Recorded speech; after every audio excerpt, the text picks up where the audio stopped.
Have you ever wondered why they say birds of a feather have to stick together? Well, this deck will show you exactly what that means.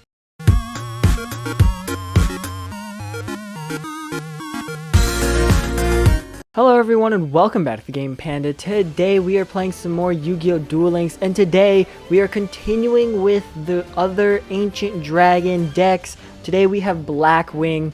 So let's go through the deck real quick and then we can get ourselves right into a duel. So, starting off with the monsters in our main deck, we got 2 Simoon the Poison Wind, we got 2 Bora the Spears, 2 Gale the Whirlwinds, 2 Shura the Blue Flames, 2 Chris the Crack of Dawn, 2 Blizzard the Far North, and 2 Orochi the Squall. For our spell and trap cards, we got 2 MST, 2 Black Whirlwind, 2 Blackbird Close, and 2 Wall of Disruption. For our extra deck, we are running 1 Black Winged Dragon, 3 Blackwing Armor Masters, 1 Black Armored Wing, 1 Blackwing Silverwind the Ascendant, 1 Raikari the Rain Shower, and 1 Gram the Shining Star. Now, if you've ever played with or against Blackwing, you know that the whole point of the deck is to swarm the field and overwhelm your opponent. So that's what this deck is, because almost every single one of these can be special summoned upon having another Blackwing monster out on the field. And then if you have Black Whirlwind, you're constantly adding more monsters to your hand, so you can special summon again and again and again and swarm the field with your super strong synchro monsters. Now, this obviously isn't a perfect deck. I definitely think that there's things that could be changed here. For example, you don't necessarily need 2 Simoons.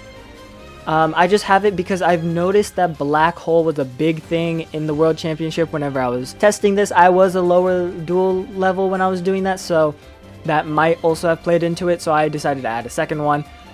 Gale the Whirlwind, I recommend you have a minimum of 2. You can have 3. If you have 3, it's going to be a lot easier, and you can activate his effect more often, so it's just better to have 3 of him, and then get rid of 1 of Simoon, or if you want, get rid of 1 Shura the Blue Flame. And then your extra deck is kind of up to you. I do recommend having 1 Blackwing Dragon, at least 2 Blackwing Armor Masters, and 1 Armed Wing, and 1 the Shower Rain.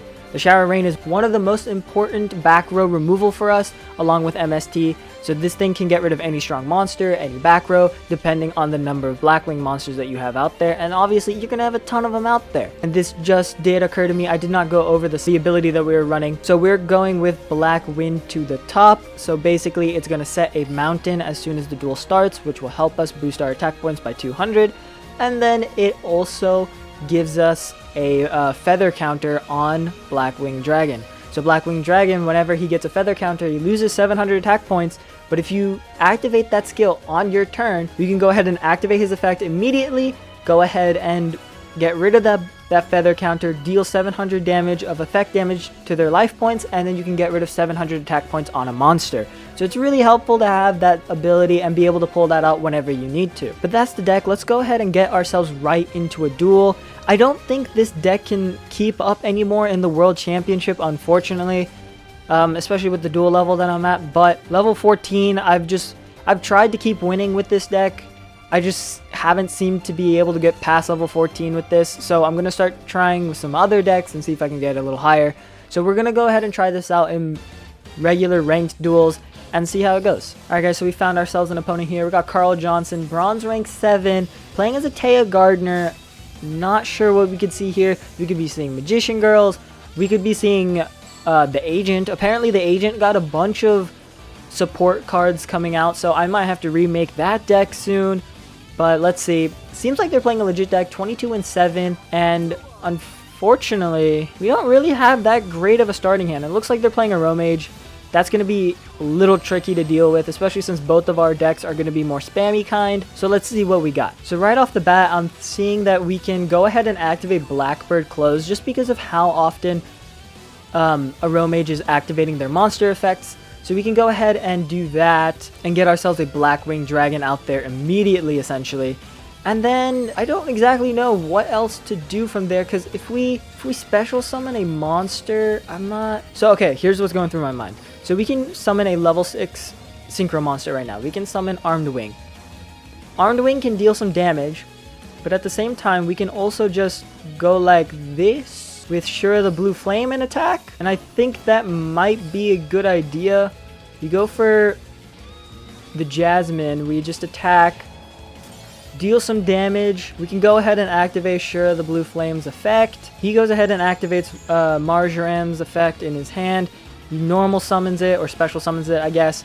And then I think we set a Orochi, and then there we go. He activates his effect. Thankfully, he gets rid of Wall Disruption and not Blackbird Close, because we need to keep that on the field for whenever he activates his effect his turn. So let's see what he does here. He activates his Canadia's effect, and then now we can go ahead and activate Blackbird Close. We can send Shear the Blue Flame to the graveyard. Negate Marjoram, that goes to the graveyard. We can special summon Blackwing Dragon. And then I don't know what he can do from here. I don't think he really has anything else but end his turn, unless his hand has something, unless he's got some kind of monster in his hand. He's got Laurel. Okay. It's been a while since I've played a Roam Mage, so I'm not exactly sure what each card does anymore. Alright, so Orochi goes to the graveyard. That's fine by us. It's now our turn. And then now we can go ahead and start doing some crazy stuff here. So we're going to go ahead and activate our effect, because this is a great time to do so. We're going to go ahead and set a Black Feather counter, remove it immediately. And then we can drop Canada, I don't even know anymore. We can go ahead and set that.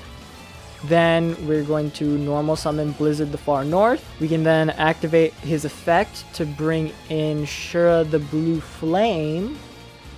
Yeah, because we want to bring in the 6. We want to bring in the 6 Synchro monster here. So that way we can deal some piercing damage. So we go ahead and do that. Bring in Armored Wing. Or Armed Wing, my bad.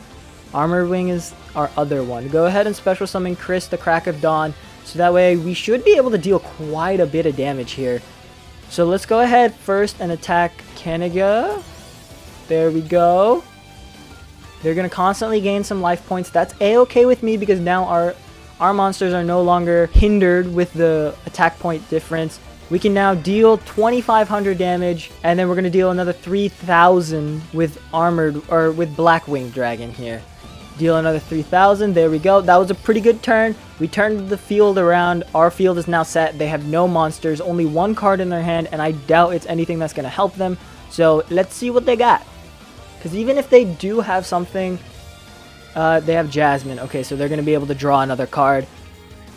And they're not worried about life points at all, because they can constantly be gaining life points. And I believe we just win here, right? Let's go ahead and special summon Gale the Whirlwind. Unfortunately, we didn't get to use Black Whirlwind. Black Whirlwind is such a good card. But we can go ahead and activate Gale's effect. Then we bring in... Let's actually bring in the Rain Shower. That way we can go ahead and get rid of the spell cards, because those are causing a major issue for us. We summon Blizzard the Far North. We go ahead and activate. We go ahead and destroy the spell cards. Yes, select another card. So now he can't be gaining any more life points. And then now we should just be able to go for the win here. Turn 6 win, Blackwing versus a Roam Mage. Pretty good in my opinion. I'm going to go ahead and do this to him because he had tons of life points. And it's kind of cool to deal a lot of damage. But there we go. Alright. Blackwing showing off its spamming ability, being able to come back from behind like that. It was very nice. Blackbird Close is so clutch sometimes. Sometimes it's just a dead card, but there are times where it just comes in clutch, like that duel right there. And there we go. Turned out pretty well. But let's go ahead and show you guys how to actually get these cards, because I'm sure you guys definitely want to build this deck. So let's get through it. Simoon the Poison Wind, you guys get from Aerial Assault. Bora the Spear, you guys get from Blackstorm Rising. Gale the Whirlwind, you guys get from Aerial Assault. Shear the Blue Flame, you guys get from Blackstorm Rising. Chris the Crack of Dawn, you guys get from Aerial Assault. I believe all the cards just come from Blackstorm Rising or Aerial Assault. Blizzard the Far North comes from Aerial Assault. Orochi comes from Aerial Assault. MST, you guys know where it comes from, Anatomic Theory. Black Whirlwind, also from Blackstorm Rising. Blackbird Close, you guys get from Aerial Assault. And then you guys also know Wall of Disruption comes from Servants of Kings. For the extra deck, Blackwing Dragon, you guys can probably guess it comes with the one with his face on it right there. Armored Blackwing Dragon, or not armored Blackwing Dragon, Blackwing Armor Dragon you get from King of Vermilion. That's why I have 3 copies of this bad boy, because King of Vermilion took a lot of my gems. Armored Wing you guys got from Blackstorm Rising. Silverwind the Ascendant you guys get from Blackstorm Rising. You guys don't really get to see him in action, and most of the time if you have 8 levels, you're probably going to be summoning Blackwing Dragon unless you already have one out, and at that point there's no point in having him out, but his effect is kind of nice. Being able to destroy 2 monsters whose defense is lower than his attack is really nice, especially when you're facing off like a Blue Eyes, for example. Blue Eyes has 3,000 attack points, 2,500 defense points, so you can go ahead and destroy 2 Blue Eyes right then and there as soon as you summon him. So it's really nice to be able to do that, especially since a lot of the stronger monsters are going to have lower defense points, but hey, sometimes he comes in handy, sometimes he doesn't. I think I've summoned him like once. The Rain Shower you guys get from Aerial Assault. I don't think I showed you how to get the Ascendant guy. He comes from Blackstorm Rising. If I did, you get him again. Grand the Shining Star, you almost never summon this guy unless it's like an emergency where you only have Orochi and a level 4 monster, and his effect isn't anything great either because he just basically lets you summon from your hand a Blackwing monster, and for the most part you're already going to be able to special summon them, so his effect is kind of useless, so he's not really that important. I just kind of have him in there as like a backup just in case. He comes from Aerial Assault as well. For the skill, I believe it's a lifetime mission reward, and you guys get it from winning 4 duels by only using Blackwing monsters. Or is it? No, hold on. It's not Blackwing monsters, it's Winged Beast. So basically use this deck without Blackwinged Dragon, and you go ahead and get the skill. You win 4 times, you get the skill, then you're all good to go. But that's going to do it for us, guys. Hope you guys enjoyed. Make sure you guys leave a like, subscribe, turn on those post notifications, and let me know down in the comments below. I'm working my way through all the Ancient Dragons. I have a Morphtronic deck that works great for Power Tool Dragon. I just need like 2 or more cards, I think, or something like that. But I don't have anything for Ancient Pixie Dragon. Ancient Pixie Dragon is one of those weird synchro monsters. It doesn't have an archetype. It's just kind of there. And I know a lot of people just put it into random decks because it has a nice effect that goes with it and it can kind of fit certain decks. So let me know what you guys do with your Ancient Pixie Dragons. Do you guys just have it as like a backup synchro monster, or do you guys actually have an Ancient Pixie Dragon deck that you use for Luna? Let me know down in the comments below, and I'll see you guys next time. Peace.